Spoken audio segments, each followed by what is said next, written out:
రైలు పట్టాలు కోసేయండి, సింగరేణి భవన్ను కాల్చేయండి. సిగ్గుందా బల్క్స్వన్?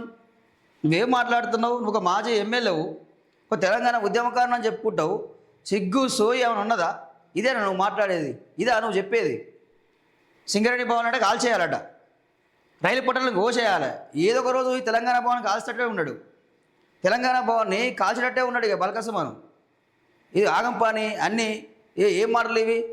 సొల్లు మాటలు కాకపోతే ఒక లీడర్ చెప్పే మాటలా ఇవి? పంచాయతీ పెట్టుడా ఇవి? సార్ వినండి, ఏం మాట్లాడినా వినిపిస్తా ప్రజలారా, విన్న తర్వాత మాట్లాడదాం. రైతులు వస్తున్నారు రోజు.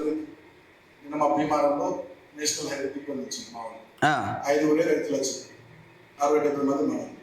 నిన్న చెన్నూరులోకి ఇష్టపడి రైతులు వచ్చిన రోడ్ల మీదకి అంటే రైతులు ఓట్లు కొన్నప్పుడు రైలు ఎందుకు వస్తారు? ఎందుకు వస్తారు? సో ఏమంటాడు, వస్తలేరు వాళ్ళు 5 మంది వస్తే మేము 100 మంది ఉన్నాం అంటాడు. 4-5 రైతులు మళ్ళీ 100 మంది మనం. సో వస్తలే. సో ఇది ఈయన కథ. ముచ్చట్లు ఎక్కువ కాదు, మీటింగ్లు ఎక్కువ కాదు, సోషల్ మీడియా ప్రెస్ మీటింగ్ కాదు, మిలిటెంట్ యాక్టివిటీ కాదు. పెట్టూరు మదవారి ప్రోగ్రామ్ పెట్టు, ఇప్పుడు మొత్తం చైర్మన్ ఆఫీస్ అలాగే మొత్తం ఉండే చేయాలి. కాబట్టి మిలిటెంట్ యాక్టివిటీ కూడా మీరు సీరియస్గా ప్లాన్ చేయాలి. అవసరమైన రోజు సింగరేణి పోవాలని కాలం మొత్తం ఇది తోని బతుకు చేయడా. నువ్వు లీడరా? నువ్వు ఒక లీడర్వా? నువ్వు ఒక లీడర్వా? ఏం మాట్లాడుతున్నావు బల్కసమన్? తలగబెట్టి అని మాట్లాడతావా? సింగరేణి భవన్ అంటే తలగబెట్టి అన్నట. ఏమవుతుంది? ఏమైతే పోయి 4 రోజులు జైల్లో ఉంటావు అంటుండు. నీకేంది? నువ్వు గట్టిగా బలిసినావు, బాగా సంపాదించుకున్నావు, గట్టిగా అయిపోయినావు, ఏదైనా మాట్లాడతావు. ఇలాంటి వివాదాస్పద వ్యాఖ్యలు చేసే వ్యక్తి రాజకీయాలకు అవసరమా? రాజకీయాలకు అవసరమా? సో ఇలా అసలు చూడాలి. మరి కేసీఆర్ మరి ఏం చర్యలు తీసుకుంటారు బల్కసమన్ మీద? కేటీఆర్ మరి ఏం చర్యలు తీసుకుంటారు? ఇలాంటి మాటలు మాట్లాడే వ్యక్తి మీ పార్టీకి అవసరమా? ఇలాంటి వ్యక్తి అవసరమా? మరి సస్పెండ్ చేస్తారా? సస్పెండ్ చేసే దమ్మున్నదా? ఒక షోకాస్ నోటీస్ ఇస్తారా? అంటే రెచ్చగొట్టే మాటలు మాట్లాడతారా? అంటే ఈరోజు అంటే ఏంటి, కార్యకర్తలందరూ బొబాలే, మొత్తం కూడా తలగబెట్టాలి, రైళ్లను తలగబెట్టాలి, బస్సులను తలగబెట్టాలి, అంటే ఆత్మహత్యలు చేసుకోవాలి, రైలు పట్టాలను కొయ్యాలి, జైల పాలు కావాలి. వీళ్ళు మాత్రం మంచిగా హాయిగా ఏసీ గదిలో కూర్చొని సోద్యం చూసుకుంటూ ఉంటారు. ఇది కార్యకర్తలారా, ఇలాంటి లుచ్చా మాటలకు, లఫంగి మాటలకు, సన్నాసి చెప్పే మాటలు ఎవరు వినకండి. మీ జీవితాలే ఖరాబ్ అవుతాయి, మీ జీవితాలే ఖరాబ్ అవుతాయి. జైల పాలు అయితే పోయి జైలు కూర్చుంటారు, ఎవరు పట్టించుకోడు. మిమ్మల్ని బయటికి తీసుకొచ్చాడే ఉండడు. మళ్ళీ వాళ్ళే అంటారు, అరే మీ మస్తు గంటం రా భయ్, మీ మస్తు గంటం రా భయ్, ఎందుకు చేసినావురా అని చెప్పి వాళ్ళే అంటారు. ఇక సో తస్మాత్ జాగ్రత్త. ఇంకేమన్నాడు ఇందాం. ఫీలింగ్ రావాలి, ఓనర్షిప్ రావాలి మన సంఘం మీద, మన నాయకత్వం మీద. కాబట్టి మిలిటెంట్ యాక్టివిటీ ప్లాన్ చేయాలి. మన ఏరియాలో రైల్వే లైన్ ఉంది, కోస్పాలే ప్రోగ్రామ్ రైలు ప్రోగ్రామ్ పెట్టి రైలు సీరియస్ పైసలా నువ్వు పని చేస్తే పైసలు అవి తన్నుకుంటుంది. ఒకటి కాలం 7 పైసలు చూడు, ఇది ఉండాలి. ఇది ఈయన కథ, బల్కసమన్ కథ. సో ఎట్లా ఉన్నది? ఇక యాభై తలగబెట్టు, కాలబెట్టు, పైసలు ఎట్లా రావు, గట్లా వస్తాయి అంటే మనోటి ఇక బెదిరించి వసూలు చేసుకునే బ్యాచ్ కదా తెలంగాణ ఉద్యమంలో. సో మరి అది నువ్వు తలగబెట్టు, నువ్వు కోసేయి, నీకు ఎట్లా రావు చూస్తా పైసలు. నువ్వు ఆయన చెప్పినట్టు విన్నావనుకో, తలగబెట్టి కోస్తే ఏమైతే తెలుసా, నువ్వు పోయి జైల్లో కూర్చుంటావు, నువ్వు పోయి జైల్లో కూర్చుంటావు. అంతకుమించి ఏముండదు, అంతకుమించి ఏముండదు. సో ఇక చూడండి, పార్టీ క్యాడరు సింగరేణి కార్మికులను రెచ్చగొట్టిన బల్కసుమన్. అప్పుడే పార్టీకి, నాయకత్వానికి మైలేజ్ వస్తుందని కామెంట్లు. జనం మన వైపు చూడాలంటే మీటింగ్లు పెట్టుడు కాదు, మిలిటెంట్ ఉద్యమాలు చేయాలన్న బీఆర్ఎస్ మాజీ ఎమ్మెల్యే తెలంగాణ భవన్లో టీజీబీకేఎస్ సమావేశంలో వివాదాస్పద వ్యాఖ్యలు చేసింది. ఇక సో జనం వైపు మొత్తం మన వైపు చూడాలంటే గిట్లా మీటింగ్లు పెడతాను, సోషల్ మీడియాలో కొట్లాడుతాను, ఏం చేస్తున్నావు రావాడా? మరి ఎందుకు మరి నువ్వు చేయరాదు ఆ పని? నువ్వేందో ఆ పని చేయి మరి బల్కసుమన్. మరి నువ్వు పోయి తలగబెట్టు రాదు, నువ్వు పోయి ఆ రైలు పట్టలు ఎందుకు కొయ్యరాదు?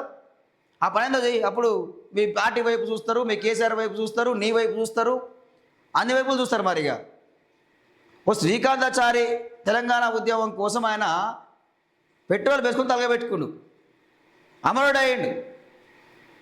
సో మీరు చేసినవి, వాళ్ళు చేసిన త్యాగాలు, వాళ్ళు త్యాగాలు చేస్తే, తెలంగాణ ఉద్యమకారులు వాళ్ళు ప్రాణత్యాగం చేస్తే, సో మీరు ఈరోజు భోగాలు అనుభవించుకుంటా 10 ఏళ్ళు అధికారం అనుభవించి, సో ప్రజలు ఈరోజు అధికారం ఇవ్వకపోయేసరికల్లా వీళ్ళకి అయితలేదు, వీళ్ళు ఉండలేకపోతుర్రు, భరించలేకపోతుర్రు. సో ఇక మొత్తం తలగబెట్టాలి, కాలబెట్టాలని చెప్పి మాట్లాడతారు. ఇవి మీరు చేసే మాటలు. ఇదా మీరు మాట్లాడే మాటలు? బీఆర్ఎస్ మాజీ ఎమ్మెల్యే బల్కసుమన్ రాష్ట్రంలో భారీ విధ్వంసాలకు పాల్పడ్డాడంటూ ఆ పార్టీ కార్యకర్తలు రెచ్చగొట్టారు. పార్టీ చేస్తున్న నిరసన కార్యక్రమాలకు రైతులు వస్తలేరని, జనాన్ని ఆకట్టుకోవాలంటే మిలిటెంట్ తరగా ఉద్యమాలు చేయాలంటూ క్యాడర్ హింస వైపు మళ్లేలా వ్యాఖ్యలు చేశారు. సింగరేణి జీఎం ఆఫీసును తలగబెట్టాలని, అవసరమైతే సింగరేణి భవన్ను కాల్ చేయాలని, రైలు పట్టాలు కోసేయాలని, అప్పుడే తమ సంఘానికి, తమ పార్టీకి, తమ లీడర్లకు మైలేజ్ వస్తుందని చెప్పారు. హైదరాబాద్లోని తెలంగాణ భవన్లో మంగళవారం జరిగిన బీఆర్ఎస్ అనుబంధ టీజీపీకేఎస్ తెలంగాణ బొగ్గుగని కార్మిక సంఘం రాష్ట్ర వర్కింగ్ కమిటీ సమావేశంలో ఈ సంచలన వ్యాఖ్యలు చేశారు. ఆ సమయంలో వేదికపై హరీష్ రావు, ఇతర పార్టీ ముఖ్య నేతలు ఉండడం గమనార్హం. బల్కసుమన్ మాట్లాడుతూ, మనం ప్రభుత్వానికి వ్యతిరేకంగా ధర్నాలు, రాస్తారోకోలు చేస్తే రైతులు రోడ్ల మీదకి వస్తలేరు. నిన్న మా భీమారంలో నేషనల్ హైవే దిగ్బంధించిండ్రు. ఐదుగురే రైతులు వచ్చిండ్రు. 60-70 మంది మనోళ్ళే, అంటే బీఆర్ఎస్ కార్యకర్తలే ఉన్నారు. ఇక నిన్న చెన్నూరులో కిష్టంపేట దగ్గర జాతీయ రహదారిపై కూర్చున్నాం. 4-5 రైతులు వచ్చిండ్రు. మనోళ్ళే 100 మంది ఉన్నారు.